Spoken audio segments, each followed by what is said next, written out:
ഇത് mass മോട്ടോഴ്സിതാണ്. Honda ആക്റ്റീവോ 125 BS6 model വണ്ടിയാണ്. നമുക്ക് വർക്കിന് കയറ്റിയിട്ടുണ്ട്. അതിനകത്ത് നമുക്ക് ജോബ് കാർഡിൽ പറഞ്ഞേക്കണ കംപ്ലയിൻറ്റ്സ് എന്ന് പറഞ്ഞാൽ ഫ്രണ്ട് ഒരു സൈഡ് കുത്തി പോണ പോലെ ഒരു കംപ്ലയിൻറ്റ്. വണ്ടി സൈഡ് വലിവായിരിക്കും ഉദ്ദേശിക്കണേ. പിന്നെ എഞ്ചിൻ ഓയിൽ ചെക്ക് ചെയ്തിട്ട് മാറ്റാം. സെൽഫ് ചെക്കപ്പ്, അതായത് രാവിലെ സ്റ്റാർട്ട് ചെയ്യുമ്പോൾ സെൽഫ് എടുക്കാൻ ബുദ്ധിമുട്ട് കാണിക്കുന്നുണ്ടെന്ന് പറയുന്നുണ്ട്. അപ്പോൾ ഈ 3 കംപ്ലയിൻറ്റുകളാണ് പറഞ്ഞാണ്. നമുക്ക് ജനറലായിട്ട് സർവീസോ വേറെ കംപ്ലയിൻറ്റ്സുകളൊന്നും തന്നെ പറഞ്ഞിട്ടില്ല. നമുക്ക് ഫ്രണ്ട് കുത്തി പോണ കംപ്ലയിൻ്റ് എന്ന് പറയുന്നത് നമ്മൾ ഓടിച്ച് നോക്കുമ്പോൾ പ്രത്യക്ഷത്തിൽ അങ്ങനെ ഒരു മേജർ കംപ്ലയിൻ്റ് ആയിട്ട് എനിക്ക് തോന്നിയിട്ടില്ല. വണ്ടിയുടെ കോൺസെപ്റ്റ് കംപ്ലയിൻ്റ് ഉണ്ട്. അപ്പോൾ അതിൻ്റെ ചെറിയൊരു സൈഡ് വലിവ് വണ്ടിക്ക് കാണിക്കുന്നുണ്ട്. അതല്ലാതെ വേറൊരു കംപ്ലയിൻ്റ് എന്ന് പറയാനില്ല. പിന്നെ നമുക്ക് അതിൻ്റെ ഈ ഫ്രണ്ടിലത്തെ ടയർ വൺ സൈഡ് ഒരു ചെറിയ തേയ്മാനമുണ്ട്. അത് കോമൺ ആയിട്ട് സ്കൂട്ടർ മോഡൽ വണ്ടികളുടെ ഹോണ്ടയുടെ ആയാലും ഹീറോൻ്റെ ആയാലും നമ്മൾ ഏതെടുത്താലും അതിൻ്റെ സ്കൂട്ടറിൻ്റെ റൈറ്റ് സൈഡിലത്തെ ഫ്രണ്ട് ടയർ ചെറിയ തേയ്മാനം കൂടുതലായിരിക്കും. അത് നമ്മൾ എങ്ങനെ നോക്കിയാലും ഉണ്ടാവും.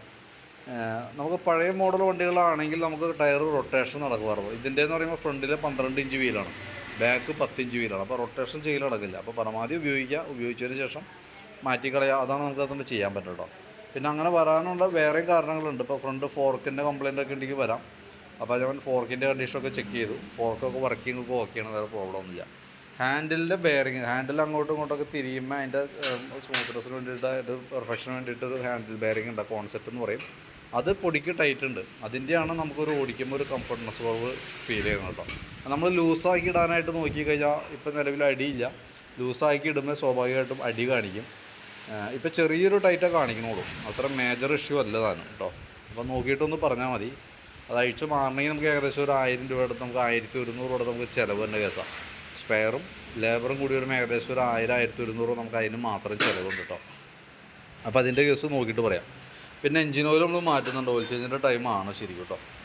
രാവിലെ സ്റ്റാർട്ടിങ് പ്രോബ്ലം കാണിക്കുന്നത് ബാറ്ററിയുമായി ബന്ധപ്പെട്ട കംപ്ലയിൻറ്റാണ്. ബാറ്ററി വണ്ടി വന്നപ്പോൾ ഉള്ള ബാറ്ററിയാണ്, ഇതും ഇരിക്കുന്ന ബാറ്ററി. അതിൻ്റെ വോൾട്ടൊക്കെ നോക്കുമ്പോൾ 13 വോൾട്ട് കാണിക്കുന്നുണ്ട്. അപ്പോൾ അതുകൊണ്ട് തന്നെ നമുക്കൊരു കൺഫ്യൂഷൻ വരും. ഹോൺ ഇൻഡിക്കേറ്ററൊക്കെ നല്ല പവർഫുള്ളായിട്ട് വർക്കാവും. സെൽഫ് എടുക്കാനാണ് ബുദ്ധിമുട്ട് കാണിക്കുള്ളൂ. അത് ഞാനത് കൃത്യമായിട്ട് കാണിച്ചു തരാം. നമുക്കിവിടെ ശരിക്കും പറഞ്ഞാൽ ബാറ്ററി ചെക്ക് ചെയ്യുമ്പോൾ വൻ്റെ വാല്യൂസാണത്. 8.5 വോൾട്ടിൽ താഴേക്കാണെങ്കിൽ ബാറ്ററി മാറ്റി വിടണം. 8.5 വോൾട്ട് വന്നാൽ തന്നെ ബാറ്ററി കംപ്ലയിൻ്റ് ആണ്. അതിൻ്റെ താഴേക്കാണെങ്കിൽ ബാറ്ററി പിന്നെ വേറെ നമുക്കൊന്നും ചെയ്യാനും പറ്റില്ല. 9.5 വോൾട്ടൊക്കെ ആണെങ്കിൽ ബാറ്ററി ലോയാണ്, നമുക്കത് ചാർജ് ചെയ്തെടുക്കാനായിട്ട് പറ്റും.